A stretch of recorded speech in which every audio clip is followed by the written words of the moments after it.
Assalamualaikum warahmatullahi wabarakatuh. Kita bertemu lagi dalam satu lagi episod di podcast Atas Pagar. Mungkin ada yang terkejut saya yang memperkenalkan episod kali ini, tapi episod lepas saya dimaklumkan saya sudah jadi ahli tetap. Jadi bersama dengan saya di Atas Pagar dan rakan ragu saya Adib Burhan Azri. Terima kasih Okey, kerana memulakan episod kita pada hari ini. Nervous. Nervous Jangan nervous, relax. Dan hari ni pun kita nak membawakan topik yang relax nak berbanding dengan episod-episod kita sebelum ni. Betul tak? Terutama berbanding episod yang lalu lah. Episod yang lalu lagi lah memang mencabar. Betul.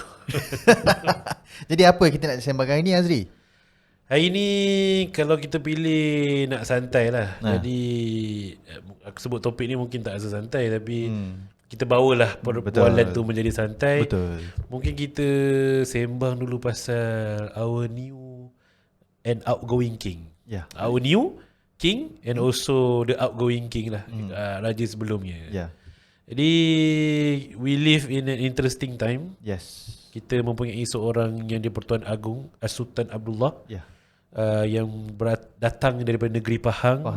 Baginda hanya ascend to the throne of Pahang, tak silap saya, bahasa istana. Minta maaf kalau bahasa istana kami bukan kaula, seperti Brunei kan kaula. Baru lepas perkahwinan diraja, jadi terbau-bau Brunei.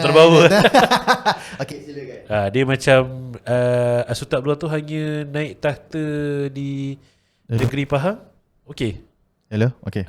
Di negeri Pahang hanya tak silap aku 13 atau 14 hari, 2 minggu. And then dia terus menjadi King of Malaysia yang di-Pertuan Agong. Dan of course zaman dia adalah zaman mencabar. cabaran COVID. 4 Prime Minister in 4 years. Sebelum isu tu kita ada 4 Perdana Menteri dalam masa 40 tahun. Betul. Lepas tu kita ada 4 Perdana Menteri dalam masa 4 tahun. Jadi crazy times tadi. Crazy times. Dan kita kena, yang lagi crazy-nya Azri, kita kena ingat bahawasanya Sultan Abdullah naik tahta sebagai Pertuan Agong lebih awal bagi penggiliran Pahang. Kerana Sultan Kelantan, Sultan Muhammad ke-5 telah dia tak bagi meletakkan jawatan. Lupa satu terma. Abdicate. Tak juga, bukan abdicate. Dia meletakkan jawatan rasanya. Meletakkan jawatan. Sebagai yang di-Pertuan Agong. Aku tahu bahasa Inggeris ni abdicate. Bahasa Melayu tu tak pasti kalau ada terma. Sebab abdicate tu dia more kepada memang tak jadi sultan terus, maksud dia. Sebab di Malaysia, okey, kita kena masuk kelas perlembagaan juga sekejap lagi. Menarik kan? Betul. Dalam 2 tahun setengah sahaja Sultan Muhammad ke-5 menjadi Pertuan Agong. 14 hari selepas Sultan Abdullah ditabalkan sebagai Sultan Pahang, baginda terus menjadi yang di-Pertuan Agong Malaysia. Dan dalam pada itu, kalau kita paling ingat ni Azri, Sultan Abdullah ni dia baginda mempunyai kita panggil pengalaman yang luas sebenarnya di dalam pentadbiran. Sebab kalau tak silap aku, sebelum baginda naik di Pahang, baginda memang sudah menjawat pemangku Sultan Pahang beberapa tahun sebelum itu disebabkan ayandanya yang gering. Betul kan? Betul. Jadi kita pun tahu Sultan Abdullah dan juga Sultan Ibrahim merupakan ipar. Dan mereka dari adik ipar ke abang ipar. Betul. Dan mereka kita lihat beberapa sesi majlis mesyuarat Raja-Raja Melayu, dan yang paling terakhir di bulan Oktober 2023 apabila diisytiharkan Sultan Ibrahim untuk menjadi Yang Pertuan Agong seterusnya. Begitu erat dan rapatnya hubungan mereka berdua, baginda berdua. Jadi Azri, kita mungkin sedikit sebanyak boleh ceritakan perkara ni tak berlaku selalu, 5 tahun sekali juga. Keunikan raja berperlembagaan di Malaysia. Okay, tadi Adib dah tambah trivia menarik kan. Maksudnya sekarang ni macam aku cakap tadi, adik ipar kepada abang ipar. Kalau kita backtrack belakang sikit, kita ada yang di-Pertuan Agong yang pertama kali dalam sejarah mengosongkan tahta. Kembali semula ke negeri Kelantan. Menyebabkan Sultan Abdullah naik. Tapi Agong sebelum tu pun ada fakta menarik. Twice a king daripada Kedah. Yes, betul. Pertama kali kita ada seorang sultan, ruler, Malay ruler yang naik tahta sebagai agung 2 kali. Ya, benar. So, interesting time dalam 20 tahun 20 tahun kebelakangan 20 tahun ini. yang last lah. Ya. Jadi sistem raja pelbagai ni adalah satu for me lah, satu kebijaksanaan pemimpin dan pengasas negara kita terdahulu. Benar. We are called a federation. We are not a republic. Kita adalah federation, iaitu persekutuan, gabungan antara negeri-negeri. Jadi setiap negeri ni dah ada ruler dia, ada sultan-sultannya. Jadi bila kita nak bergabung tu, memang difikirkan bagaimana kita hendak mengharmonikan keadaan monarki yang ada. Ya, benar. Mula-mula kita setuju semuanya adalah raja berperlembagaan. Betul. Tapi kita ada 9 royal houses in Malaysia. Lalu wujudlah satu sistem yang tidak ada di mana-mana negara lain. Betul. Kalau ada, saya akan terkejut. Iaitu rotating monarki. Bergilir. So kita ada majlis raja-raja tu yang untuk negeri-negeri yang tidak beraja seperti negeri saya, Melaka, tempat saya lahir Pulau Pinang juga tak ada, Sabah, Sarawak. Negeri-negeri selat ni. Kita hantar TYT lah untuk menghadiri, tapi mereka tak berkelayakan sebagai Di-Pertuan Agong, tidak boleh terlibat untuk mengundi sekalipun. Dan mereka ni lebih kepada pemerhati, custodian, penjaga on behalf of the yang Di-Pertuan Agong. Ya, betul. So untuk negeri-negeri macam Melaka, Pulau Pinang, Sabah Sarawak ni bukan kita tak ada raja, tapi raja kita bertukar setiap 5 tahun. Sebab kita raja kita adalah yang Di-Pertuan Agong direct. Special sikit lah untuk orang Melaka dengan Pulau Pinang. Betul. So itu adalah kebijaksanaan orang-orang kita secara terdahulu. Dan kita tahu the first ever yang Di-Pertuan Agong kat Malaysia ni adalah Tuanku Abdul Rahman bersama dengan Perdana Menteri Tunku Abdul Rahman. Betul. Orang kept confusing, tapi dia itulah. Aku nak selit sikit bila kau sebut yang Di-Pertuan Agong yang pertama, Tuanku Abdul Rahman ni. Sewaktu pengisytiharan yang Di-Pertuan Agong Sultan Ibrahim oleh penyimpan Mohor Besar Tan Sri Syed Daniel, telah dinyatakan bahawasanya apabila Persekutuan Tanah Melayu hendak melantik Yang Di-Pertuan Agong yang pertama, jawatan tersebut ditawarkan dahulu kepada Sultan Sir Abu Bakar. Betul. Itu trivia yang kita kena masukkan juga. Yang mana sekiranya penggiliran itu berlaku bermula di Johor, maksud dia it will be totally different. Sebab duit kita. Betul, duit kita yang pertama.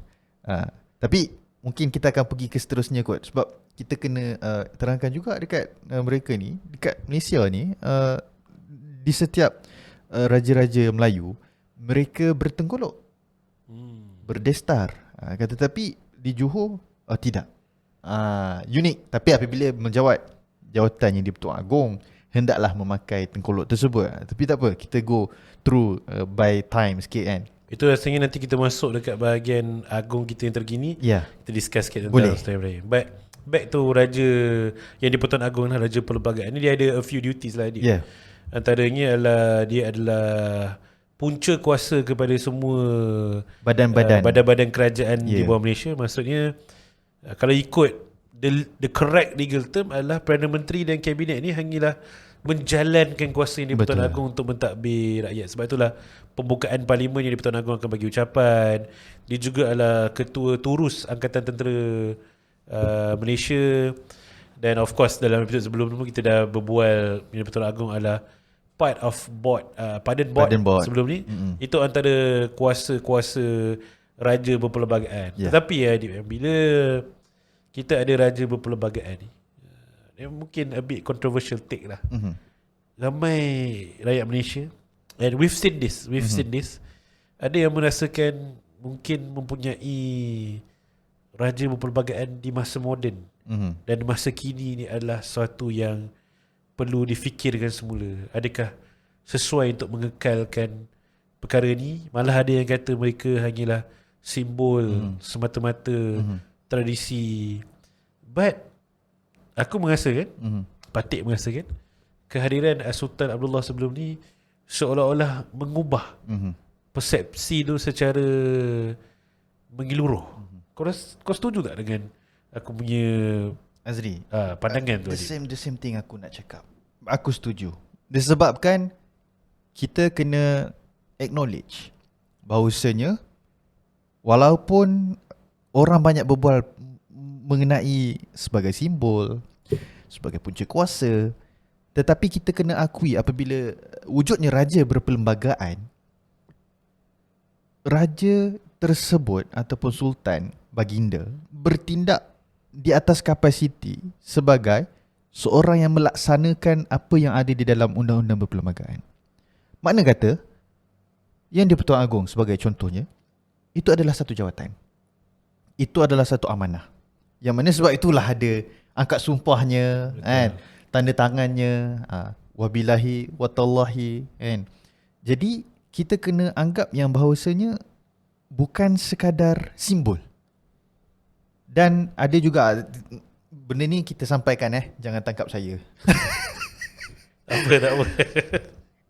Kita kena fokuskan punca kuasa terhadap Yang di-Pertuan Agong dan juga Raja-Raja Melayu. Dan punca kuasa ini tidak boleh digunakan, dimewahkan oleh orang-orang politik. Yang mana kita tahu, sewaktu zaman 80-an, perkara ini berlaku. Dia seolah-olah merosakkan keindahan perlembagaan yang telah direka oleh nenek moyang kita. Azri, kita dah cakap dalam beberapa episod berkenaan dengan how our grandfathers foresee the constitution. Mana kata berkenaan dengan Perdana Menteri, kan? Ada juga kita cakap tadi berkenaan dengan jawatan Yang di-Pertuan Agong. Inilah dia beauty of our constitution. Macam our grandfathers dah foresee dah benda ni, dah boleh nampak dah benda ni, walaupun tak adalah sebahagian besarnya datang daripada undang-undang daripada India atau Pakistan, tapi kita punya roh sendiri di dalam perlembagaan tu. Wujudnya Yang di-Pertuan Agong, wujudnya Timbalan Yang TYT, Tuan Yang Terutama Negeri. Ini the beauty of it lah. Maksud dia, tak boleh ada negara, takkan ada negara yang sama macam kita yang boleh mewujudkan satu sistem di kalangan Raja-Raja Melayu ini. Ada satu jawatan yang lebih unggul di persekutuan. Betul. Dan back kepada persoalan yang aku lontar tadi, aku rasa ramai beranggapan macam kita perlu revisit balik the role of Yang di-Pertuan Agong. Kau rasa patut ke di-revisit? Tak patut. Sebab kalau apa yang kita belajar dalam tempoh 4 tahun ni, we really need a balancing balancing entity. Dan entity yang mengimbang itu adalah Raja-Raja Melayu dan juga Yang di-Pertuan Agong. Dan role tu sangat terselah di zaman pemerintahan Baginda Sultan Abdullah kerana kemelut politik yang melampau. Dan di situlah kebijaksanaan seorang Yang di-Pertuan Agong, kebijaksanaan Istana Negara dalam mengemudikan ahli-ahli politik yang seolah dah buta, tak nampak kebaikan negara. Jadi gelap mata dah situ. Kita perlukan faktor sedemikian. Betul. Lah. Mungkin orang kata macam, kenapa kita nak kena put someone on a pedestal? And aren't we all equal before the law? Actually, Sultan dan Agong kita pun equal before the law. Ya, betul. Kalau mereka melakukan sebarang kesalahan undang-undang, mereka boleh didakwa di mahkamah khas lah. Khas Raja-Raja. Sebab dia memerlukan prosedur dan tata cara berbeza. Tapi the essence is the same. Kalau you ada buat salah, tak kisahlah you seorang raja atau agung pun, you tetap boleh didakwa. Benar. Okay, jadi isu tu for me tidak ada. Cuma aku rasa kan, kerana kita sebelum ni tak ada keterikatan yang rapat dengan agung-agung sebelum ni. Dan Sultan Abdullah ni, allow me aku rasa antara faktor kenapa dia disenangi rakyat, senang diingati, adalah peranan Raja Permaisuri Agong, konsort kepada Sultan Abdullah, yang banyak bergaul dengan rakyat, and it looks genuine.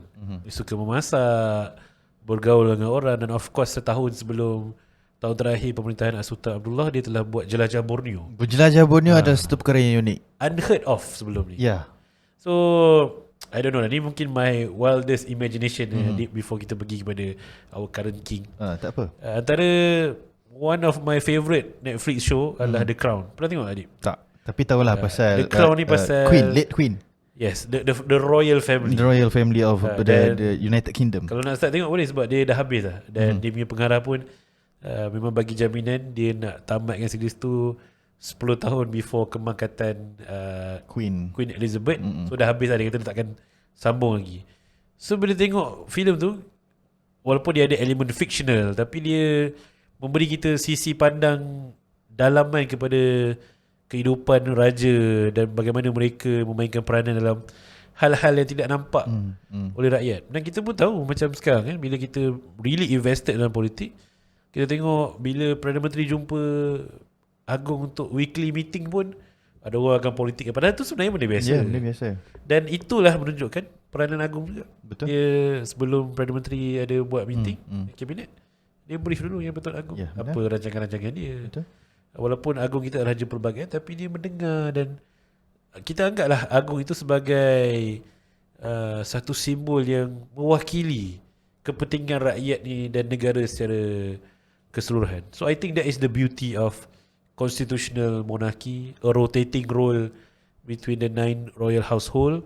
Dan kalau kita tak sempat mengucap sebelum ni, kita mengucapkan ribuan terima kasih kepada Sultan Abdullah for your service to the country, and hopefully dilimpahi kesihatan yang berpanjangan, dan semoga dapat meneruskan pemerintahan di negeri Pahang Darul Makmur sehingga ke akhir hayat baginda dan Raja Mansuri Agong. InsyaAllah. Ada nak tambah lagi adik? Terima kasih tuanku. Ada satu, mungkin nak rasa betapa dekatnya Sultan Abdullah dan keluarga ni kepada rakyat Malaysia. Ada satu video dekat TikTok viral. Okay, aku rasa aku macam boleh anticipate video apa. Ni Tengku Hasanal, pemangku Raja Pahang, pemangku Sultan Pahang. Video tu direkod daripada crowd.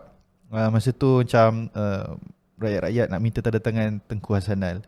Lepas tu Tengku Hasanal tanya, ada orang tanya tu Tengku Hasanal, Tengku ada girlfriend ke belum? Lepas tu Tengku Hasanal jawab apa? Tengku Hasanal jawab, mana boleh, kena kerja dulu. Faham tak? Faham. Dan ada beberapa video yang Permaisuri Agong sebelum ini, Tuanku Azizah Maimunah Iskandariah, juga bercakap berkenaan dengan Sultan Abdullah kena bekerja, apa semua. Benarlah kalau mengikut perlembagaan, tugas yang di Sultan Agong adalah untuk bekerja. Adalah bekerja untuk kita rakyat jelata. Betul. Bukan setakat simbol. Kerana apa-apa diplomasi negara, sekiranya tuanku sendiri yang pergi ke negara tersebut, baginda sudah pasti menandakan sesuatu. Betul. The highest apex of the nation datang ke negara tersebut Head to of secure head of state. Berbeza dengan Prime Minister. Prime Minister adalah untuk orang kata to negotiate the deal, to discuss important matters. But bila head of state pergi, contohlah macam presiden sampai, Betul. itu menandakan sesuatu. Okay. Dan sekali lagi, menjunjung kasih Tuanku Sultan Abdullah dan juga Tuanku Permaisuri Tuanku Azizah Maimunah Iskandariah. Terima kasih kerana kami rakyat jelata sentiasa akan ingat, di generasi ini, generasi X, Y, Z, milenial apa semua, ingat akan jasa tuanku sewaktu COVID melanda, sewaktu berlaku krisis politik di negara yang kita tak nak pun berlaku, tetapi berlaku juga. Kami juga bersama dengan tuanku, sekiranya ada ahli-ahli politik kami yang cuba ingkar atau degil dengan titah tuanku, terutamanya ketika berlaku darurat dan sebagainya, yang kami tahu bukan di bawah orang kata bukan di bawah perkenan sebetul-betulnya oleh tuanku. Dan insya-Allah kami sentiasa mendoakan tuanku agar sihat walafiat bersama keluarga. Hashtag Pakcik Agong. Hashtag Pakcik Agong dan video Borneo. Apa kakak Permaisuri. Yang aku ingat Pakcik Agong. Pakcik Agong kakak Permaisuri tu, tak silap. Jadi itu bagi outgoing king. Now, we are speaking incoming. So, kita start dengan ni lah, Dip, dengan kau punya soalan tadi, Death Star dan Death Star dan mahkota. Death Star dan mahkota beza. Kita pun tahu benda ni, kita belajar dalam buku sejarah berkenaan dengan sejarah Kesultanan Johor, dan sekarang ini dipanggil sebagai Johor moden, raja-raja Johor moden. Jadi di negeri-negeri Melayu, ada 9 negeri Melayu, 8 daripadanya tidak memakai, 8 daripadanya memakai Death Star atau tengkolok lah. Tapi tidak di Johor memakai mahkota. Dan kita tak sabar nak menantikan pertabalan, sebab 31 hari bulan adalah bukannya pertabalan yang di Pertuan Agong yang baru. Ianya hanyalah surat akuan sumpah dan juga surat akuan dan angkat sumpah. Tak ada lagi pentadbiran. Tapi waktu pentadbiran nanti akan adalah technically Sultan Ibrahim dah menjadi agung dah kita. menjadi agung. Cuma kita menanti coronation pentadbiran tu. Betul, pentadbiran. Dan telah keluar daripada Istana Negara satu perkeliling pengisytiharan daripada Istana Negara, pemakaian gelaran Seri Paduka Baginda Yang Bertuah Agong Sultan Ibrahim, King of Malaysia lah, dan juga Seri Paduka Baginda Raja Permaisuri Agong, Permaisuri Zarith Sofia. Betul. Okay. Macam nervous Nervous, salah sebut. Bukan tahun lepas, masa Sultan Abdullah ditabalkan, diisytiharkan, pemegang mohor besar Raja-Raja Melayu dan Seri Said Daniel tersasul nama Raja Polis masa tu. Saya pun takut. Kita siapa? Apatah lagi kita Betul, apatah lagi kita. Jadi menariknya kali ini adalah kita tengok satu zaman Johor moden yang begitu moden untuk menjadi Yang di-Pertuan Agong. Dan Azri, what do you think about this new changing of Yang di-Pertuan Agong? Okay, saya sekali lagi rakyat daripada negeri yang tidak mempunyai keluarga diraja bersultan apa semua kan. Jadi kami di orang Melaka, orang Pulau Pinang ni, kita punya agung setiap 5 tahun bertukar. Cuma saya datang dari negeri yang berjiran dengan Johor. Adik orang Johor ke? Tak, saya orang Kelantan. Orang rumah orang Johor. Ada kaitan kan? Kaitan lah rumah orang Johor. Jadi mungkin komen saya ni mungkin tak tepat apa, tapi this is the best of my knowledge. Antara faktor yang menyebabkan the new Sultan sewaktu before dia menjadi Yang di-Pertuan Agong, Sultan Ibrahim ni begitu popular adalah jelajah Johor. Kembara Tengku Mahkota Kembara Mahkota Johor. Kembara Mahkota Johor. Kembara Mahkota Johor, dan juga mereka mempopularkan frasa bangsa Johor. Dan memang dia pusing seluruh negeri tu, bertemu dengan rakyat. Betul. Dan sebagainya. Dan ya, itu menjadikan baginda akan turun kalau tak kereta api, naik motor, drive kereta, drive truck sendiri. Betul. Jadi very much people centric, sangat rapat dengan rakyat, very popular in Johor. But now his popularity will be tested against all Malaysian. Dan kita pun tahu yang Sultan Johor ni juga dikatakan antara 9 raja kita ada antara yang terkaya, kerana mempunyai perniagaan dan juga aset-aset, terutamanya hartanah di Singapura. Betul. Yang mempunyai nilai yang tinggi. Dan lebih mengujakan adalah sebelum dia dilantik sebagai Yang di-Pertuan Agong ni, dia telah memberikan satu komentar di akhbar dari seberang. I will not be saya tak ingat apa frasa tepatnya, tapi dia tidak akan menjadi seperti raja-raja yang lain. Maksudnya dia kata he will bring something different to the table. Dan bila antara perkara pertama ni ialah sebulan sebelum dia patutnya sign pada 31 bulan Januari, dia telah mengeluarkan pengumuman melalui Istana Johor yang Sultan Johor tidak akan menerima menghadap mana-mana orang parti politik. Dan itu menutup sikit lah pasal isu langkah politik. So there's an element of brave and bold. Cuma mungkinlah kerisauan ni dia tidak ternampak di Sultan Ibrahim. Tapi sebelum ni antara kenapa risau-risau orang Malaysia ni, sebab kadang-kadang kita dengar daripada negeri selatan, Tengku Mahkota Johor kadang kata I'm not from Malaysia, I'm from Johor. So orang Malaysia macam macam Johor centric pula Johor kan. Centric sangat Kita tak nampak daripada Sultan Ibrahim lah, tapi setengah orang merasa sebegitu. Dan mungkin ini adalah peluang terbaik untuk Sultan Ibrahim dan Johor untuk menunjukkan what they can offer to Malaysia. So apa pandangan kau pula Adik tentang aku looking forward, Azri. Looking forward lah. Sebagai seorang yang half blood of Johor tiba. Aku rasa looking forward to it because ada satu video, kita dah lama kita tak tengok satu badan kerajaan yang sekukuh ini, orang kata kesinambungan di antara satu agung ke satu agung yang lain dengan Perdana Menteri yang ada sekarang Belum pernah ada dalam sejarah Malaysia. Dan kita nak tengok Malaysia tu ke hadapan. Betul. Dengan kerjasama pemimpin-pemimpin negara. Yang di-Pertuan Agong sebelum ini Sultan Abdullah dan juga Perdana Menteri Datuk Seri Anwar Ibrahim. Aku rasakan there are a good combination relationship lah, in terms of relationship.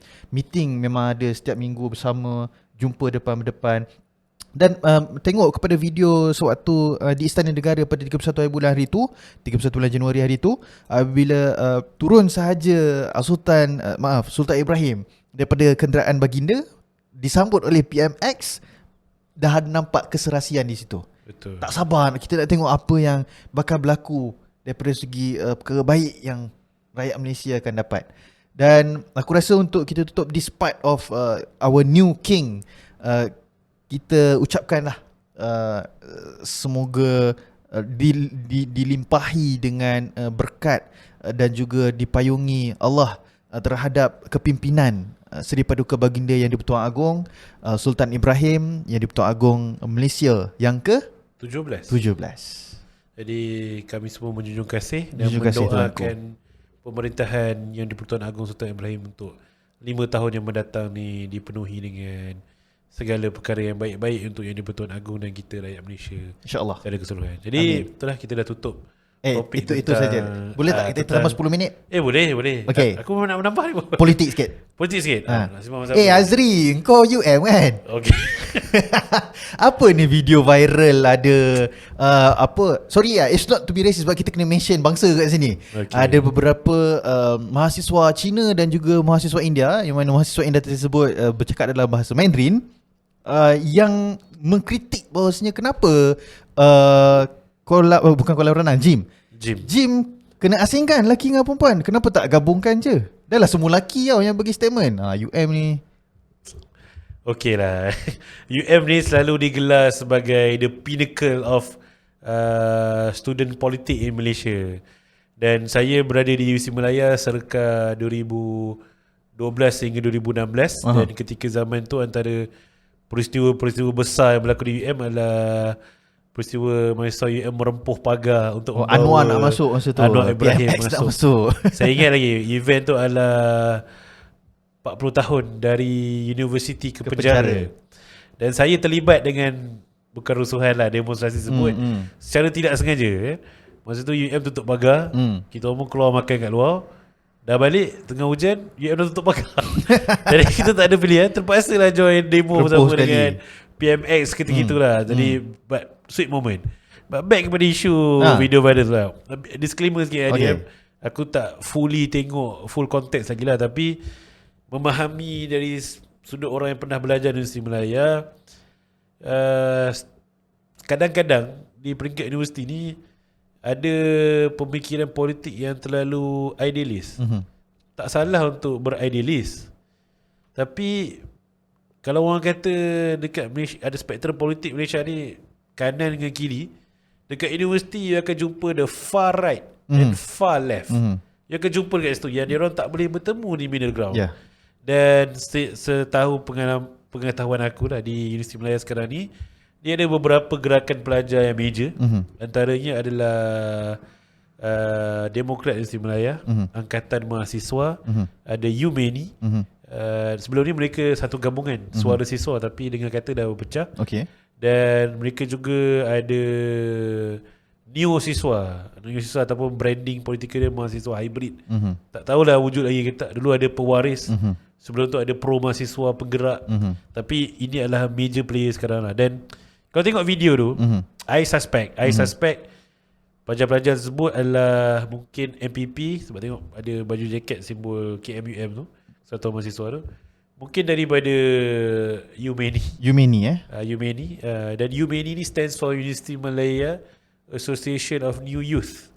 Dan memang UMANI ni dominasi oleh kaum Cina dan kaum bukan Melayu lah. Memang kalau dalam Pakatan Politik Kampus tu, UMANI will bring the non-Malay candidate into pakatan tu. Dan ni bukan kali pertama mereka berdemonstrasi, cuma untuk kali ni aku rasa they are fighting for a wrong cause, and they don't want to die at this hill. Sebab come on Adib, kita segregate lelaki perempuan not because kita extreme, tapi for the security and safety of pelajar-pelajar wanita. Lagi-lagi kita sekarang ni kalau kau perasan Azri, kalau kau tengok dekat mana-mana social media, memang wanita-wanita menjadi mangsa. Betul. Terhadap gangguan-gangguan, baik gangguan seksual ataupun gangguan peribadi. Dan bagi aku, tindakan yang tiba-tiba statement dikeluarkan oleh pihak-pihak mereka ini daripada Universiti Malaya ini, dia macam seolah-olah tone deaf, cannot read the water. And I mean that, yang kita dah pernah cakap pasal Malaysia ni negara konservatif. Please, you tak boleh usik benda-benda macam ni. You need to respect. If you don't agree to that, you just go and find something yang you rasa tempat tu sesuai dengan you lah. In fact, it's not about conservative. Kalau you a feminist pun, you will appreciate benda-benda pengasingan ni kan. Sebab bila you perempuan dalam keadaan bersenang, bukan disclaimer lah, let me declare this, don't trust a guy. Jangan percaya mana-mana lelaki. In fact, kita berdua pun jangan percaya kita berdua 100% kalau korang terlibat dalam apa-apa aktiviti melibatkan lelaki dengan perempuan. Sebab you always have to take care of yourself. Dan bila kita bersenam, berenang, dan di Universiti Malaya memang kita asingkan waktu penggunaan kolam renang. Tak ada orang bising. Sekarang bila gym, of course bila kita pergi gym, kita nak pakai pakaian selesa. Dan bila ada kehadiran jantina lain, tak kisahlah you Islam ke ataupun bukan Islam, tentulah you akan, pakaian tu you akan a bit more reserved. Sebab you know guys, cannot trust them. So bila ada ruang yang memang hanya wanita saja boleh pergi, I believe dia orang akan lebih selesa, malah menggalakkan lebih ramai mahasiswi untuk menggunakan facility gym tersebut. So memang ada yang tak nak pergi ke gym sebab dia tahu campur antara lelaki dengan perempuan. Dan dekat luar pun commercial gym dah separate dah, mana asingkan floor atas perempuan bawah lelaki. So why are you so back in, I don't know, 2000? Tak tahulah. Dia macam ibarat kera sumbang Azri. Betul. Ibarat dia punya, kita cakap lah, memang menambah minyak ke dalam api yang membara ni Azri. Yang buat statement semua lelaki. Allah. Itulah. Tak tahulah benda ni betul ke tak ke, tapi memang macam seolah-olah satu parody, disebabkan plakat yang mereka bawa tu ada yang macam tulis cakap apa yang dalam K-pop K-pop something lah. Benda-benda yang macam betul ke ini statement betul ke parody ni macam tu kan. Tak tahu. Tapi itu UM lah dia. Itu UM. I'm from UM. Kita pernah dengar pasal UM. Kau memang aktif ke dalam politik kampus UM ni? Politik kampus UM, tahap aktif aku tu pernah bertanding MPP dulu waktu di tahun 2. Which side? Tak ada. Dulu bebas. Di Faculty of Law ni kita orang dikenali sebagai tanah bebas Universiti Malaya. So waktu tu ada sedikit hampir bersama dengan penggerak atau aspirasi, ada juga hampir bersama dengan pro mahasiswa, tapi we decided to run independently. Kalah. Tahun seterusnya jadi campaign manager untuk kawan, bertanding bebas juga. Almost won. Dia kalah juga lah, tapi almost won. Dan di tahun terakhir memang fokus belajar je lah. But I think antara pengalaman lain adalah pengasas kepada Demokrat Universiti Malaya yang juga ada di Demokrat UKM. Is my housemate. So selalu ada dengar kisah-kisah dia orang. Be updated lah. So to my experience in UM. But what about UKM Adib? Tengok baru-baru ni UKM ada video baru lepas pilihan raya yang quite viral. Melibatkan saudara Muklis. Betul. Saya kenal orang Melaka tu. Mungkin orang Melaka. UKM ni memang corak dia satu pattern lah, dia sama. Tak kisahlah siapa yang memenangi pilihan raya waktu tersebut pun, memang speaker ataupun calon presiden waktu tu memang akan diangkat untuk bagi speech macam tu. Itu. Dia speaker rasanya, sebab rasanya calon presidennya orang yang berbeza. Saudara Iman kalau tak silap, producer. Iman namanya. Tapi politik UKM sekarang dan dulu berbeza. Dulu memang ada dua fraksi saja, which is Pro M dengan Pro A lah, Pro Mahasiswa dan Pro Aspirasi. Yang mana sebenarnya kita tahu di Lembah Kelang ni UKM dan UM membawa suara mahasiswa yang sangat besar. Betul. Dan pola politik di mahasiswa majmuk, betul. Dan pola politik di UKM dan UM ni lebih kurang sama. Apa yang berlaku di UM akan berlaku di UKM, apa berlaku di UKM akan berlaku di UM. Sewaktu zaman saya di UKM 2015 hingga 2019. Sewaktu di UKM, pro mahasiswa begitu kuat. Sewaktu tu baru sahaja, yelah, angin daripada UM pun sama, lebih kepada reformasi pendidikan. Dan sewaktu tu kerajaan Barisan Nasional lah, betapa kuatnya pembangkang di dalam kampus tu disebabkan oleh keadilan PAS dan juga DAP, which is anasir-anasir daripada luar ni menyokong kuat gerakan pro mahasiswa. Manakala pro aspirasi ni adalah pentadbiran di mana UMNO Barisan Nasional lah.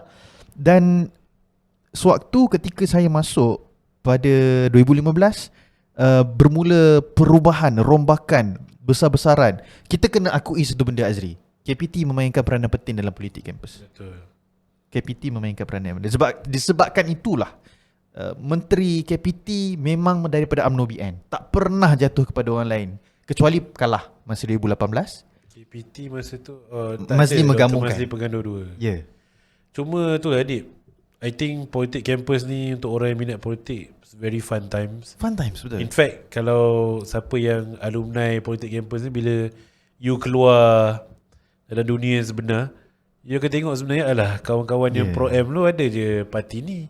Kawan-kawan pro-A pun side sini juga rupanya. Betul. So you'll meet people. So make friends. Jangan terlampau ekstrim sangat dalam campus. Sebab bagi tahu ni, sebab Universiti Malaya terkenal dengan dia ekstrim. Suatu ketika dahulu. Zaman kita orang pada ekstrim tu usul pagar lah. Tapi sebelum-sebelum tu dahsyat. Ada calon hilang, ada dijumpai kepala babi dibalut dengan bendera PAS di dalam surau.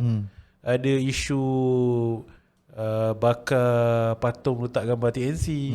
Ada pecahkan komputer, beli komputer untuk dipecahkan untuk protes pada online voting. So itulah. But semua ni berlaku sebab yalah, kita ada partisanship kan dekat UM dan juga UKM. In fact UIA, I think almost all campus ada pro A atau pro M. Betul. In whatever form. Cuma satu-satunya IPT yang tak ada dia UiTM. Ya. UiTM memang tutup habis. Betul. Tak ada dan alasan yang digunakan adalah kami tidak bergantung dengan AUKU. Jadi we do our rule. Tapi aku rasa rugilah. Sebab UiTM, kalau kita ambil keseluruhan jumlah student ni, the biggest university in Malaysia. Betul. Tapi untuk berpolitik pun korang nak buat berpersatuan pun tak boleh. Tak boleh. Macam rugilah. Betul. Rugilah, Adib. Dan UiTM ni dia lebih kepada orang kata, kita tak boleh nak cakap banyak lah. Dia unik lah, unik. Tetapi kita kena akui satu benda, Azri. Bila kita cakap pasal politik mahasiswa ini, dia tidak menggambarkan politik luar. Betul. Dia tidak menggambarkan politik semasa. Dan in fact sekarang pun aku still lah macam tanya-tanya kawan-kawan yang ada di UKM. Sekarang UKM pun dah tak ada aspirasi pro mahasiswa, dah tak ada. Pro mahasiswa masih ada, tetapi dia bukan lagi, sebab dahulunya dia punya pembawaan tu memang direct daripada luar. Yalah, clear with the government or against the government. Yes, sekarang tak. Sekarang sangat berbeza. Jadi aku pun nak cerita lebih, takut aku salah, tapi aku tak cerita. But the thing is, aku nak, mungkin ini salah satu peluang untuk kita kot, Azri, explain kan, yang mana kita berdua pun kita aktif di dalam kampus, politik kampus suatu ketika zaman kita belajar dulu. Kita kena sedarkan mereka yang berada di kampus ini bahawasanya politik di kampus tak sama dengan politik luar. Itu betul. Pertama. Tak semestinya you power dekat dalam kampus, you akan power dekat luar. Sebab politik ni berbeza, Azri. Cara you nak baca politik di luar dan politik di dalam itu berbeza. Kau rasa macam mana? Aku setuju. Aku rasa di peringkat politik kampus ni it's always fire against fire. All fight. Memang kalau boleh, dia umpama benda boleh gaduh, kenapa nak bincang. Tapi in real life politik, untuk orang macam kami yang terlibat dengan politik kepartian di luar ni, I think the biggest skill that you should learn kalau terlibat dengan politik kampus adalah the art of compromising and the art of collaborating. So jangan buat musuh dengan semua orang. Always find common ground. Sebab kita nak politik tu bergerak ke arah new paradigm, new value. Kita tak nak lagi A versus B. Kita nak ideas, so can put forward the best ideas. Dan kalau perkara tu tidak boleh dilaksanakan oleh mahasiswa dan mahasiswi kita, who else? Who else? Betul. Dan sebenarnya orang kita pun mengikuti sebenarnya. Kalau tengok viral baru-baru ni yang tular tu, calon di UMS. Ya, dia buat campaign dia nak bagi deodorant. Itu is a smart move lah for me. Smart move. Dia gain some popularity from that. Ramai juga pimpinan politik yang pergi berjumpa dengan dia, tanya kenapa dia buat tu. Dan bila dia explain, dia kata sebab isu air. So we need people like her yang kreatif, yang berkemampuan untuk berfikir di luar kotak. But itulah dia politik campus zaman kita dah berlalu. It's your time. It's your time. But I think corakkan orang yang macam saudari di UMS tu, when he comes out from university, he can survive as a politician. Boleh. Kalau dia, I hope she's interested. She's interested. Okay. I hope she's interested. I hope she's interested because kebanyakannya yang yelah bertanding jadi MPP, bila keluar dah tak nampak batang hidung untuk terus aktif dalam politik. Betul. Politik is too wide. You dekat dalam you berjaya bertanding, tak semestinya kat luar you berjaya bila bertanding. You tak akan menang. Jadi you need to arrange your smart move lah. And kita sebagai abang-abang Azri, nasihat kepada adik-adik di luar sana, teruskan aktif, teruskan berpolitik, dan kalau ada parti yang minat terus join. Aku sekarang tak apa, jangan risau. Boleh. Join je terus. Join je terus. So Azri, untuk menutup kita punya episod kali ni yang panjang sedikit, kita sekali lagi mengucapkan terima kasih penonton. Jangan lupa untuk subscribe YouTube, Spotify, follow di TikTok, Instagram.